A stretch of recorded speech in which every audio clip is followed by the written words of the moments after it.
ฮัลโหลแม่มากินข้าวซ้อมให้ก็ส่งแล้วยินเสียงค่ะอันนี้เราสังก็ใส่ถึงไม่นั่นนาลูกไส้ออกหาเงินเมืองเป็นก็เหลียวห้าปอสูไม่ใส่กามาอำหนูไม่ใส่ข้าอยู่รีกินนี้อยู่ตึงมาหุบลองนาการก้าขายมีโปรเลี้ยงอย่างหลายๆตึงมากุ้มเข้ากันหนูแน่แม่ใส่ห้าสำเร็จถึงปีมาเขียวปอสูใจถามมาว่าไม่ติดพอให้หน้ามาอะไรเนี่ยวะนาการนั้นเฮาเด็ดๆเฮ็ดแน่มีแขกน้ำหนักเข้าปีมาแขก็ได้ลือคือเขาเต็มเป็นมื้อยาแม่เพราะนั้นข้าส่งไกลาต่อแม่เฮาน่ะข้าลงอบกุมกันตั้งใต้ก็แทงก่อนนี่เมื่อเฮ็ดลงสังมาล่ะแน่เฮาฮู้สังมาอยู่ฮะ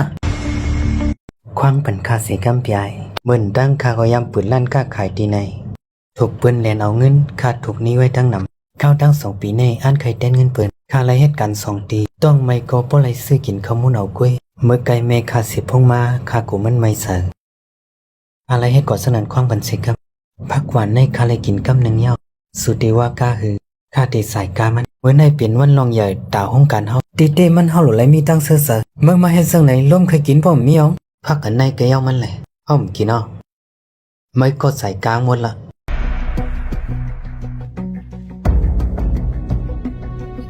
ยำปืนลั่นมาไหนฮะเมื่อถามว่าคนเจอก็เฮ็ดนาการใหญ่ไรอยู่นี่จ่องมาหูจักก็เมื่อไกนั่นมันเป็นโปรเล่งใหญ่ในห้องการเฮากว่าหน้าไอร้อยซื้อก็ว่า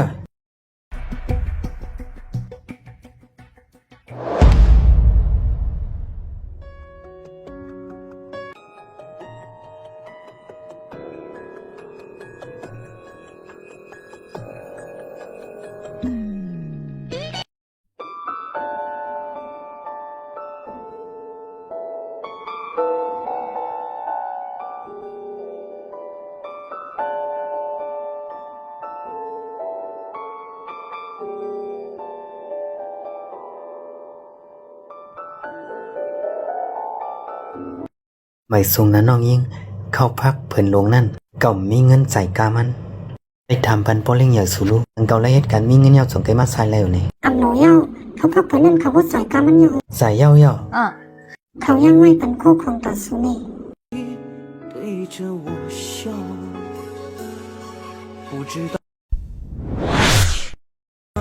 ออกหาเงินอันวันนั้น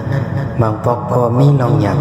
เหมือนหาทางยิ่งฮะไปหันเจ้าเก่าเป็นสมัยเก่าก็วนขึ้นเมื่อเก่ายำในทุ่มเงินอันในสมาหำนำก็เอาปอกเมื่ออันสีปันอูดังเมสายมันก็พออยู่เอาปิ่นลุงล่างหลุดไล่เห็นในโปแม่เฮามีดังเสือด้านในป้าดังลุงเห็นหน้าให้ลุงลาป้าอยู่ดีเต็มทนเสียครับ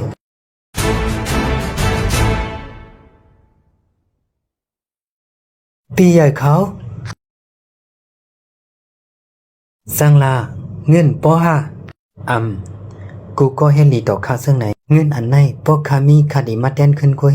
โลนแน่นนะเอาเงินปอกเมื่อเฮินเป็นป้าตั้งลงสายแลสังมีการเฮ็ดมาหาเฮาเสื่อในไรอยู่คนใส่ว่ากังหาเลี้ยงต่อหน้าเฮินในเปลี่ยนปนพรเฮาคัดเจออย่ายอมชุ่มเงินคำนึงนาเผยก็เลยคัดใส่ตึงนี้คัดใจ